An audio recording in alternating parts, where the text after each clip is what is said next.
नदियां, क्या वो सिर्फ नक्शे पर बनी नीली लकीरें हैं या फिर कुछ और?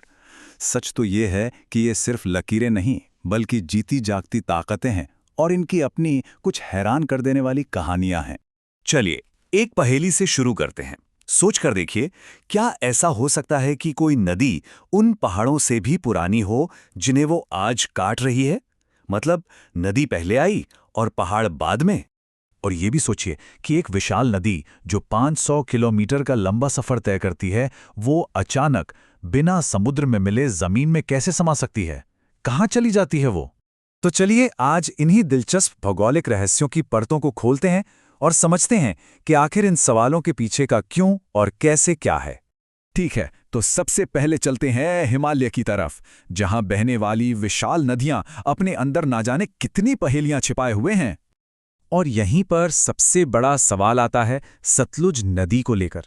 भाई, एक नदी हिमालय जैसी दुनिया के सबसे ऊंचे पहाड़ को कैसे काट सकती है? ये तो कॉमन सेंस की बात है कि पहाड़ नदी से कहीं ज्यादा मजबूत होता है। तो फिर ये हुआ कैसे? इसका जवाब ना एक बड़े ही दिलचस्प कॉन्सेप्ट में छिपा है, जिसे कहते हैं एंटीसीडेंट रिवर या पूर्ववर्ती नदी। अब इसका मतलब क्या है? बड़ा आसान है। इसका मतलब है कि नदी पहाड़ से भी पुरानी है। जी हां, नदी वहां पहले से बह रही थी जब पहाड़ बनना शुरू भी नहीं हुआ था। इसे ऐसे समझिए जैसे एक आरी होती है ना, तो करोड़ों साल पहले जब टेक्टोनिक प्लेट्स की वजह से हिमालय धीरे धीरे ऊपर उठ रहा था, तो सतलुज नदी एक कुदरती आरी की तरह काम कर रही थी। जितनी रफ्तार से पहाड़ ऊपर उठता, उतनी ही रफ्तार से नदी उसे नीचे काटती जाती। और लाखों सालों की इसी जिद का नतीजा है वो गहरी खाई, जिसे हम गॉर्ज कहते हैं। चलिए, अब इन कुदरती अजूबों से आगे बढ़ते हैं और एक ऐसी कहानी की बात करते हैं जो थोड़ी दुखद है। ये कहानी है एक ऐसी नदी की जिसे इंसानों ने ही तबाह कर दिया। अब दामोदर नदी की कहानी समझने से पहले घाटियों के बारे में एक छोटी सी बात जाननी जरूरी है। देखिए, कुछ नदियां तो जैसे सतलुज, वो पहाड़ों को काट कर अपना रास्ता, अपनी घाटी खुद बनाती हैं। लेकिन दामोदर वो एक अलग किस्म की घाटी में बहती है, जिसे रिफ्ट वैली कहते हैं। ये तब बनती है जब जमीन का एक हिस्सा नीचे धंस जाता है और नदी को बहने के लिए एक बनी बनाई दरार मिल जाती है। पर दामोदर के साथ जो असली पहेली है वो कुछ और ही है। सोचिए, एक नदी जिसमें पानी है, जो बह भी रही है, वो एक रेगिस्तान कैसे बन सकती है? अजीब है ना? देखिए, हम यहाँ एक बायोलॉजिकल डेजर्ट यानी जैविक मरुस्थल की बात कर रहे हैं। ये एक बहुत ही डरावना कॉन्सेप्ट है। इसका मतलब ये नहीं है कि नदी सूख गई है, नहीं, पानी तो है, पर वो पानी इतना जहरीला हो चुका है कि उसमें घुली हुई ऑक्सीजन खत्म हो चुकी है, और ऑक्सीजन के बिना जीवन नहीं होता। तो सवाल ये है कि ये हुआ कैसे? हुआ यूं कि सालों साल फैक्ट्रियों का जहरीला केमिकल वाला कचरा सीधा नदी में बहाया गया। अब इस कचरे को खाने के लिए बैक्टीरिया की फौज लग गई, और ये बैक्टीरिया इस कचरे को डीकंपोज करने के चक्कर में पानी की सारी ऑक्सीजन पी गए।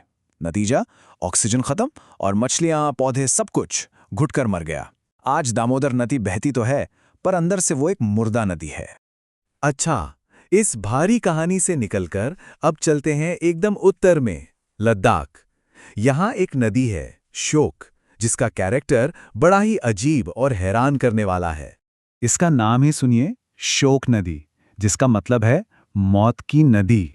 तो फिर से एक पहेली, अगर इस नदी का नाम मौत की नदी था, तो पुराने जमाने में ये सेंट्रल एशिया और लद्दाख के बीच व्यापार का सबसे बड़ा रास्ता क्यों थी? मतलब कौन व्यापारी अपनी जान जोखिम में डालकर मौत की नदी से गुजरना चाहेगा? इसका जवाब ना काराकोरम के पहाड़ों की हकीकत में है। उस जमाने में उन बर्फीले खड़े पहाड़ों पर चढ़ना तो नामुमकिन था। तो रास्ता क्या बचा? सिर्फ एक, नदी की घाटी। बस यही एक कुदरती रास्ता था जो उन पहाड़ों के बीच से होके जाता था। हाँ, ये रास्ता खतरनाक था, बहुत खतरनाक, पर यह एक जरूरी बुराई थी। व्यापारियों के पास कोई ऑप्शन था ही नहीं। अब बात करते हैं कुछ ऐसी नदियों की जिनकी कहानियां अधूरी रह जाती हैं। ये वो नदियां हैं जो कभी अपनी मंजिल यानी समुद्र तक पहुंच ही नहीं पाती। और इसमें सबसे पहला नाम आता है लूनी नदी का। इसकी कहानी को एक थके हुए धावक की तरह समझा जा सकता है। एक ऐसा रनर जो फिनिश लाइन से बस कुछ ही कदम पहले एक दलदल में धंसकर गायब हो जाए। ज्योग्राफी में इस चीज के लिए एक खास शब्द है, इनलैंड ड्रेनेज या अंतःस्थलीय अपवाह। सुनने में थोड़ा टेक्निकल लगता है, पर इसका मतलब बस इतना सा है कि नदी का ड्रेनेज सिस्टम अंदर ही अंदर खत्म हो जाता है। वो समुद्र तक पहुंचने से पहले ही जमीन में खो जाती है। तो आखिर ये लूनी नदी गायब होती क्यों है? इसके पीछे दो बड़ी वजहें हैं। पहली, राजस्थान और गुजरात की भयंकर गर्मी, जिसकी वजह से नदी का ज्यादातर पानी तो भाप बनकर ही उड़ जाता है। और दूसरी वजह है कच्छ का रण। वहां की रेतीली दलदली जमीन एक बड़े से स्पंज की तरह काम करती है और जो थोड़ा बहुत पानी बचता है उसे भी सोख लेती है। तो इन सारी कहानियों को सुनकर एक बात तो साफ हो जाती है कि ज्योग्राफी कोई किताब में लिखी हुई सूखी चीज नहीं है। ये तो एक जीती जागती, हमेशा बदलती रहने वाली कहानी है जो हमारे शहरों के अंदर भी चल रही है। तो आज हमने क्या क्या देखा? एक नदी जो पहाड़ से पुरानी है, सतलुज। एक नदी जिसे प्रदूषण ने मार डाला, दामोदर। एक नदी जो मौत का नाम लेकर भी जिंदगी का रास्ता बनी, श्योक। और एक नदी जो बीच रास्ते में ही गायब हो गई, लूनी। अरे यहाँ तक कि मुंबई की मीठी नदी जैसी नदियां भी हैं जो किसी झील के ओवरफ्लो से ही पैदा हो जाती हैं। कमाल है ना?